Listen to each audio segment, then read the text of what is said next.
বন্ধুরা, আমি বানাচ্ছি পেঁপের ঘন্ট। দেখুন কত সুন্দর হয়েছে। এটা তৈরি করার পর আমি একটা মাঝারি সাইজের পেঁপে নিয়ে ওটা গ্রেটারে সাহায্যে জিরি করে গ্রেট করে নিচ্ছি। পেঁপেটা কেটে ভালো করে ধুয়ে কেটে তারপরে এটা গ্রেটারে গ্রেট করছি। তারপর এটা দিয়ে আমি পেঁপের ঘন্ট তৈরি করব।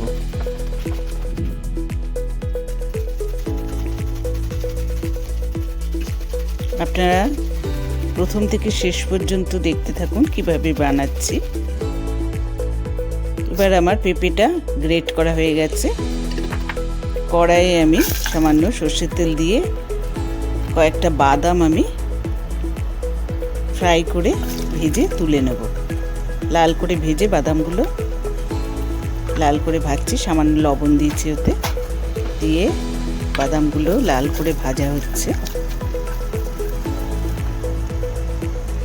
ভেজে আমি বাদাম তুলে নিয়েছি। এরপরে আমি আবার গ্যাস বার্নারে কড়াই বসিয়ে দিলাম, দিয়ে তেজপাতা, শুকনো লঙ্কা আর গোটা জিরে ফোড়নে দিয়েছি। দিয়ে 3-4 সেকেন্ডের মতো এটা নেড়ে নিচ্ছি। নেড়ে আমি জিরি করে এখানে আলু কেটে রেখেছিলাম, এই আলুটা দিয়ে দিয়েছি। দিয়ে আমি কিছুক্ষণের জন্য ঢেকে রেখেছিলাম। মিডিয়াম ফ্লেমে আমি এখন এটা কুক করছি।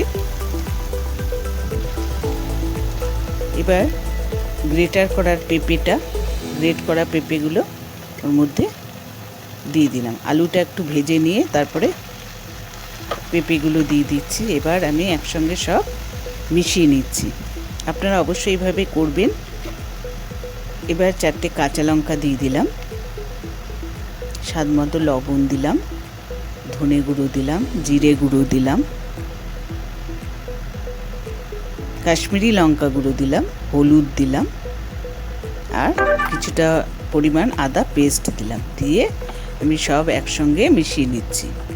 অবশ্যই আপনারা এভাবে তৈরি করে কমেন্টে লিখে জানাবেন খেয়ে কীরকম লাগলো। এবারে সামান্য চিনি দিয়ে দিয়েছি। দিয়ে আমি ভালো করে সব একসঙ্গে মিশিয়ে দিচ্ছি।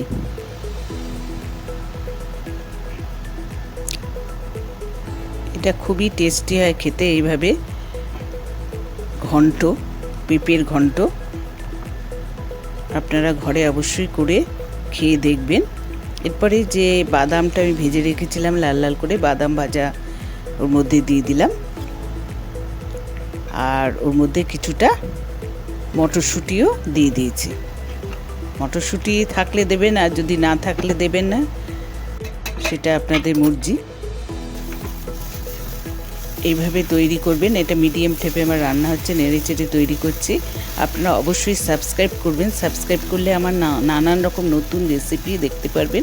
আর বেল আইকনে ক্লিক করবেন, তাহলে ভ্যারাইটিস রেসিপি আপনাদের নোটিফিকেশনে তাড়াতাড়ি পৌঁছে যাবে।